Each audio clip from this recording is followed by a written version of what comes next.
was telling him about this empathy study. Netherworld haunted house. Because I was, I was surprised by it. He's talking to you. And I was asking him what he thought about it as someone who is in the horror industry. And he said, it kind of makes sense. He said, in our industry, we have what are called pleaders. And these are usually younger kids, young women who are in the haunt, who are actors. They're actors in the experience.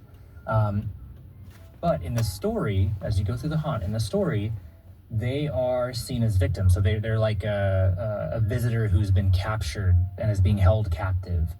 And as you go through the haunted house, you kind of have the option to stop and try to help them escape. Or you can continue on, right? And maybe you think it's a trap, or maybe you're too afraid to go try to help this person. And you would think that most people who visit the haunted house would ignore the pleader because they know that they're an actor. It's no secret that this individual is probably an actor.